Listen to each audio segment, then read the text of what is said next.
Ya, assalamualaikum warahmatullahi wabarakatuh teman-teman.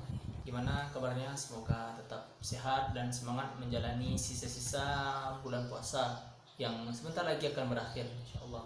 Dan ya, perbanyak amal, perbanyak berbuat kebaikan karena belum tentu di bulan puasa tahun depan kita bisa berjumpa. Tidak ada yang menjamin ya, kita bisa berjumpa dengan Ramadan tahun depan.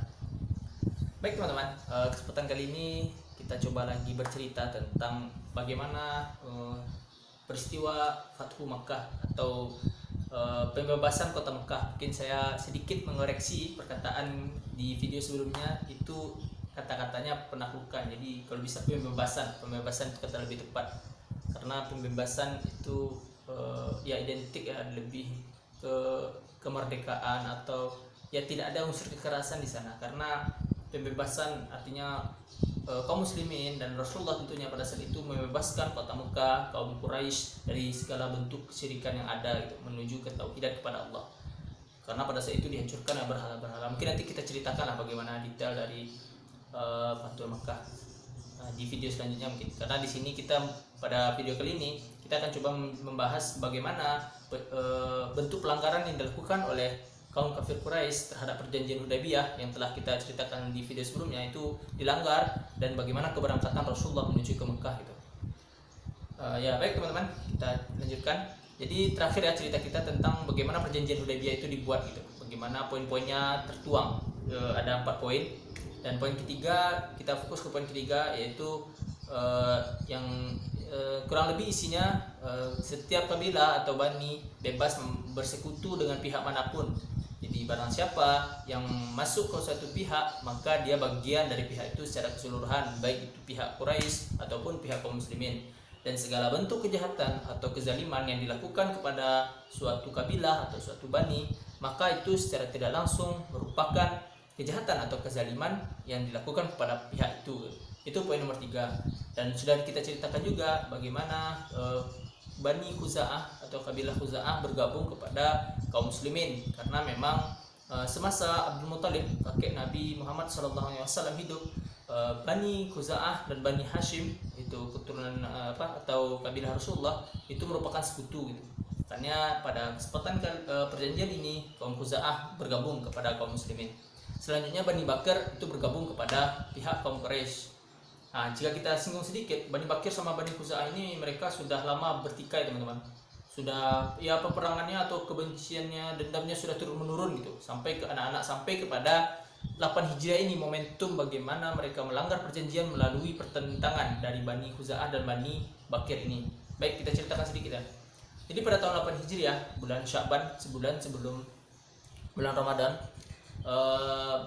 pada saat itu Naufal bin Muawiyah al-Adili namanya, Naufal bin Muawiyah Adili itu bersama Bani Bakr, beberapa orang Bani Bakr itu menyerang Bani Khuza'ah di suatu mata air bernama Al-Watir itu pada malam hari, gelap sekali waktu itu. Maka diseranglah Bani Khuza'ah, dan pada saat itu menewaskan beberapa orang dari Bani Khuza'ah, dan beberapa lagi berhasil kabur, dan mereka bersembunyilah di rumah kerabat mereka yang bernama Budayl bin Warqah al-Khuzai. Nah, di rumah itu mereka bersepakat untuk mengirim, jika cerita ya, mereka mengirim setelah terdesak kan, akhirnya mereka mengirim Ammar bin Salim al-Khuzai kepada Rasulullah SAW di Madinah untuk menceritakan kejadian malam itu atau penyerangan malam itu. Akhirnya berangkatlah Ammar bin Salim al-Khuzai menemui Rasulullah di Madinah. Setibanya di Madinah, lalu Rasulullah bersabda, ketahuilah Ammar bin Salim, engkau telah ditolong wahai Ammar bin Salim. Ketahuilah awan ini pada saat itu awan mendung, dan Rasulullah bersabda awan ini akan mengawali kemenangan dari Bani Ka'ab. Kemudian sesudah itu disusul lagi oleh Budayl bin Warqah al-Khuzai untuk melaporkan kondisi Bani Khuza'ah pada saat itu, berapa orang yang tewas, dan bagaimana penyerangan itu ternyata disokong penuh oleh kaum kafir Quraisy teman-teman. Itu lebih jelas ya, itu menandakan lebih jelas ya bahwa kaum kafir Quraisy melanggar perjanjian yang telah ada. Karena di perjanjian yang telah dijelaskan tadi apa nomor 3 gitu. Dan ternyata penyerangan malam itu pun disokong oleh kaum kafir Quraisy. Tidak hanya pasukan, senjata pun disokong oleh mereka. Hingga akhirnya Rasulullah SAW memutuskan untuk menyerang kota Mekah pada saat itu gitu. Beberapa hari setelahnya gitu kan. Ya, jika kita lihat mengapa Rasulullah Sallallahu Alaihi Wasallam memutuskan untuk membebaskan kota Mekah atau berangkat ke Mekah. Karena ya kita lihat ya bagaimana bijaksananya Rasulullah Sallallahu Alaihi Wasallam mengambil keputusan. Karena pada saat itu teman-teman, kaum muslimin mentalnya sudah bagus, sangat kuat gitu. Karena beberapa peperangan sebelumnya itu kaum muslimin mendapatkan kemenangan. Contoh di perang Khaybar itu terjadi sebelum Fathul Makkah juga ya. Itu kaum muslimin mendapatkan kemenangan, bagaimana mereka mau menggempur benteng-benteng yang ada di Khaybar dan mendapatkan kemenangan di sana. Dan juga di perang Mu'tah itu bagaimana mereka berhasil lolos dari peperangan yang jumlahnya melawan 200.000 pasukan Romawi yang pada saat itu sangat besar kekuatannya di muka bumi. Bisa dikatakan mereka pasukan terkuat di muka bumi pada saat itu. Dan itu Rasulullah menimbang ke sana gitu, menimbang pertimbangan-pertimbangan yang ada terkait mental dan kondisi militer pasukan muslimin pada saat itu, dan juga kondisi politik Islam pada saat itu ya. Beberapa surat yang dikirim kepada raja-raja yang di sekitar Jazirah Arab itu, kepada Raja Yaman, Raja Oman, ada Raja Habasyah gitu, ke Syam dan ke segala penjuru di Jazirah Arab, itu mereka merespon dengan baik dan ikut ajaran yang dibawa oleh Rasulullah Sallallahu Alaihi Wasallam. Nah, di situ juga poin plus dari keberangkatan umat Islam menuju Mekah pada saat itu intinya. Karena mentalnya sudah kuat, mental umat Islam sudah sangat kuat waktu itu.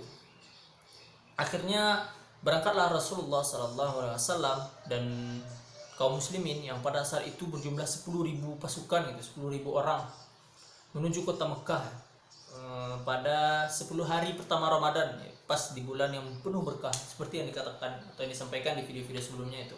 Jadi memang di bulan Ramadan berangkatnya teman-teman.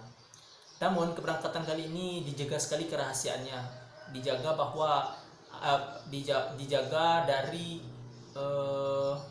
kaum kafir Quraisy agar mereka kaum muslimin dan Rasulullah Sallallahu Alaihi Wasallam saat itu bisa menuju kota Mekah dan menyerang mereka secara tiba-tiba. Agar penyerangan ini tidak diketahui, Rasulullah Sallallahu Alaihi Wasallam mengirim beberapa personil yang dipimpin oleh yang namanya Abu Qatadah. Abu Qatadah memimpin beberapa personil menuju ke suatu tempat namanya pedalaman Idam. Idam ini suatu tempat yang berada di sekitar 3 mil dari kota Madinah. Lalu dikirimlah pasukan itu agar kaum kafir Quraisy mengira Rasulullah Sallallahu Alaihi Wasallam pergi ke tempat tersebut. Akhirnya setelah itu berangkatlah Rasulullah bersama 10.000 pasukan.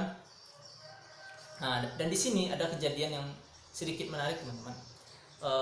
Salah satu sahabat yang mulia yaitu Hatib bin Abi Balta'ah, beliau mengirim surat kepada kaum Quraisy yang ada di Mekah akan kedatangan Rasulullah Sallallahu Alaihi Wasallam bersama kaum muslimin pada saat itu. Beliau mengirimnya melalui seorang budak perempuan, dan budak perempuan tersebut disimpannya lah surat itu di gulungan rambutnya. Akhirnya berangkatlah budak perempuan itu. Lalu karena Rasulullah orang yang mulia, langsung diberi wahyu oleh Allah Subhanahu Wa Taala akan pengiriman surat tersebut.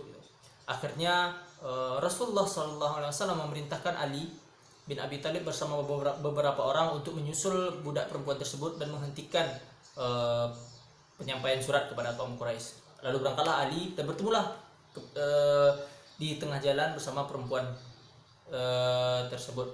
Akhirnya Ali bertanya, apakah kau membawa sepucuk surat? Kata Ali.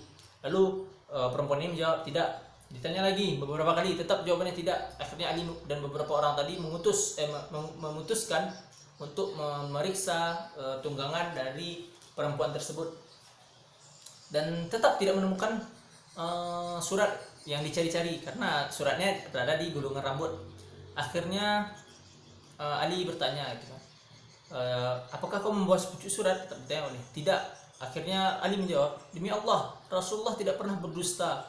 Serahkanlah surat itu atau kami benar-benar akan menelanjangimu, kata Ali kepada perempuan tersebut. Akhirnya perempuan itu menyerah itu dan akhirnya berkata, baik, berpalinglah, kalau begitu berpalinglah. Ali berpaling dan mengeluarkan surat itu dan memberinya kepada Ali.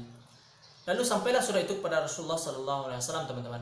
Ketika sampai kepada Rasulullah Sallallahu Alaihi Wasallam dan membaca surat itu, Rasulullah berkata kepada Hatib, wahai Hatib, apa ini, katanya. Lalu Hatib dengan cemas berkata, ya Rasulullah, demi Allah aku tidak meninggalkan agamaku, aku tidak murtad. Dan aku mengirim surat itu karena aku adalah pendatang. Jadi Hatib ini adalah pendatang ke kota Mekah. Sementara di sana ada anak dan istriku dan tidak ada kerabat yang melindungi mereka. Aku bukan keturunan dari mereka gitu. Intinya Hatib berkata ingin menyampaikan surat kepada kaum kafir Quraisy agar kaum kafir Quraisy melindungi anak dan istrinya yang berada di Mekah, karena anak dan Hatib ini adalah pendatang dan bukan keturunan dari kaum kafir Quraisy. Lalu akhirnya Umar berkata, gitu kan, Umar yang memang perawakannya keras itu kan, akhirnya berkata, wahai Rasulullah Sallallahu Alaihi Wasallam, izinkan aku memenggal kepalanya. Sesungguhnya dia telah berkhianat kepada Allah dan Rasulnya. Lalu Rasulullah Sallallahu Alaihi Wasallam bersabda, apa yang kau ketahui wahai Umar? Ketahuilah Allah telah mengampuni orang-orang yang dosa orang-orang Badar.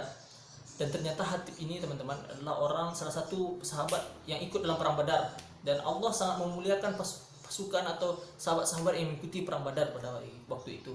Lalu Rasulullah memaafkan dan tetap melanjutkan perjalanan. Lalu teman-teman, karena saat itu dalam kondisi berpuasa 10 hari pertama bulan Ramadan ya, seperti dijelaskan tadi, dan umat muslim tentunya berpuasa. Akhirnya mereka berbuka di sebuah mata air dan melanjutkan perjalanan hingga di suatu tempat bernama Mar Az-Zahran, dan di sana beliau sampai di sana pada waktu Isya, dan Rasulullah SAW memerintahkan seluruh kaum muslimin yang berjumlah 10.000 pasukan pada waktu itu menyalakan api unggun sebanyak 10.000. Akhirnya terlihatlah pada saat itu Mar Az-Zahran itu penuh dengan 10.000 api unggun. Karena pada waktu itu perjalanan belum ada lampu itu teman-teman, hanya padang pasir gelap. Kalau yang malam ya malam gelap sekali itu. Akhirnya dengan hidupnya 10.000 api unggun sangat teranglah Mar Az-Zahran pada waktu itu. Dan pada saat itu Rasulullah memerintahkan Umar sebagai kepala keamanan, dan juga pada saat itu Al-Abbas paman Rasulullah Sallallahu Alaihi Wasallam berpatroli di sekeliling Mar Az-Zahran, atau ya di sekeliling itu berpatroli. Akhirnya pada malam itu kebetulan Abu Sufyan yang merupakan pemuka Quraisy, pemimpin kaum Quraisy pada saat itu berkeliaran ya, atau keluar dari Mekah dan melihat di sekitar kota Mekah, atau ya sampailah di tempat Mar Az-Zahran tadi, dan beliau bersama beberapa orang. Lalu beliau berkata, apa ini ya, api pasukan siapa ini? Lalu temannya menjawab, ini api pasukan Bani Khuza'ah, mungkin Abu Sufyan gitu. Lalu Abu Sufyan menjawab, demi Allah, api dari Bani Khuza'ah tidak sebanyak ini, kata Abu Sufyan, karena 10.000 sangat banyak. Lalu ternyata Al-Abbas mendengar percakapan tersebut dan berkata dan memanggil Abu Sufyan. Lalu Abu Sufyan terkejut, apa gerangan kau di sini, kata Abu Sufyan kan. Lalu Al-Abbas menjawab, ketahuilah itu adalah Rasulullah Sallallahu Alaihi Wasallam bersama 10.000 pasukannya. Ketahuilah kau akan kota Mekah akan diserang esok pagi dan kau akan dipenggal kepalanya. Itu kata Al-Abbas. Lalu Abu Sufyan takut dan berkata, lalu apa yang harus kulakukan, katanya. Karena Abu Sufyan dan Al-Abbas ini teman-teman masih dalam hubungan saudara ya, masih dalam hubungan saudara. Memang seperti itu, Rasulullah SAW yang menentangnya itu kebanyakan dari saudara-saudaranya. Abu Jahal itu paman Rasulullah ya. Abu Lahab paman Rasulullah, Abu Jahal paman Rasulullah, dan banyak dari kalangan kafir Quraisy itu memang masih kerabat jauh dari Rasulullah SAW. Akhirnya Al-Abbas berkata gitu, kalau begitu naiklah pada saat itu Al-Abbas membawa bugolnya Rasulullah. Bugol ini salah satu hewan hasil peranakan unta dan keledai teman-teman. Lalu dan pada saat itu Al-Abbas membawa bugolnya Rasulullah. Naiklah ke atas bugol ini, akan kubawa kau kepada Rasulullah dan memintakan ampun kepadanya, kata Al-Abbas kepada Abu Sufyan. Akhirnya Abu Sufyan naik dan menujulah ke Mar Az-Zahran tadi. Lihat 10.000 api unggun, dan di setiap api unggun kaum muslimin berkata, siapa ini, gitu kan. Lalu melihat, oh ini Al-Abbas paman Rasulullah bersama bugolnya, hingga sampai di api unggunnya Umar bin Khattab. Nah, dan pada saat itu Umar bin Khattab adalah kepala keamanan gitu kan. Akhirnya ketika sampai di api unggun Umar bin Khattab mendekat, seraya berkata, siapa ini? Beliau melihat, oh Al-Abbas, dan melihat belakangnya, oh Abu Sufyan, gitu ya. Ini musuh Allah, gitu ya. Lalu Umar bin Khattab langsung berlari menuju Rasulullah untuk meminta izin memenggal kepala Abu Sufyan. Memang harus ada izin dari Rasulullah ya, tidak sembarang. Itulah kehebatan ya para sahabat, kebijaksanaan para sahabat waktu itu. Beliau memang sangat taat kepada pemimpinnya itu Rasulullah, bahkan memenggal itu sudah jelas musuh Allah, tapi belum ada perintah dari Rasulullah dan Allah dan Rasulnya, beliau tidak berani ya memenggal, beliau tetap meminta izin, akhirnya meminta izin. Nah, sama halnya ketika Umar bin Khattab tadi meminta izin untuk memenggal kepala Hatib. Nah, begitu memang kebijaksanaan para sahabat dan ketaatannya kepada Allah dan Rasulnya, teman-teman. Akhirnya berlarilah Umar bin Khattab dan disusul juga oleh Al-Abbas. Al-Abbas memang niat awal untuk melindungi Abu Sufyan karena mereka kerabat gitu kan.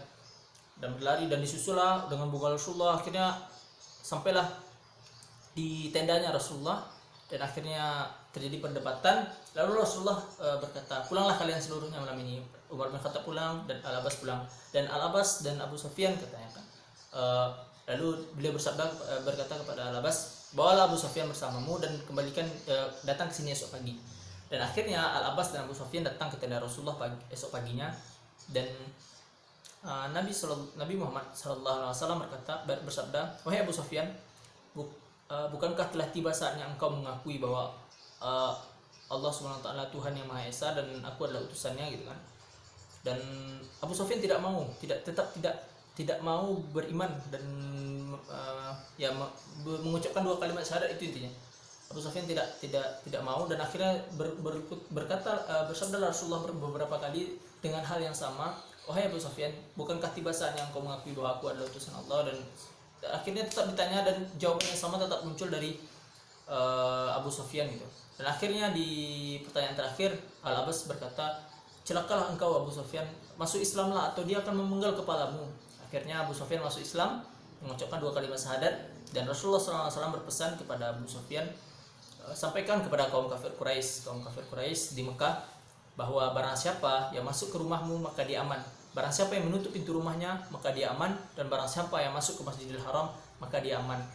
Dan itu janji Rasulullah. Lalu Abu Sufyan berangkat, dan memang pada saat hari H penaklukan itu, barang siapa yang masuk rumah Abu Sufyan, barang siapa yang masuk ke menutup pintu rumahnya, dan barang siapa yang masuk ke Masjidil Haram itu memang aman. Itu janji Rasulullah SAW, dan Rasulullah tidak akan pernah berdusta ya. Akhirnya Abu Sufyan memberitakan atau menyampaikan pesan Rasulullah SAW kepada seluruh penghuni Mekah yang ada, dan tidak sedikit yang ingkar kepada Abu Sufyan. Itu memang watak kaum kafir Quraisy itu. Sudah jelas-jelas kebenaran di depan mata, itu memang kaum kafir Quraisy memang tidak mengindahkan pesan Rasulullah. Padahal Abu Sufyan sudah berkata, ini 10.000 akan datang menyerang kalian besok gitu kan.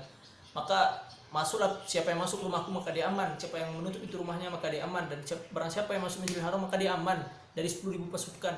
Dan mereka memang tidak percaya, bahkan ada yang ingkar, bahkan beberapa dari mereka ngotot keluar kota Mekah untuk menghadang Rasulullah bersama 10.000 pasukan. Nah, dan diantaranya ada di sana Safwan bin Umayyah dan Ikrimah bin Abu Jahal dan juga Suhail bin Amr, yaitu Suhail bin Amr yang sebagai utusan waktu perjanjian Hudaybiyah.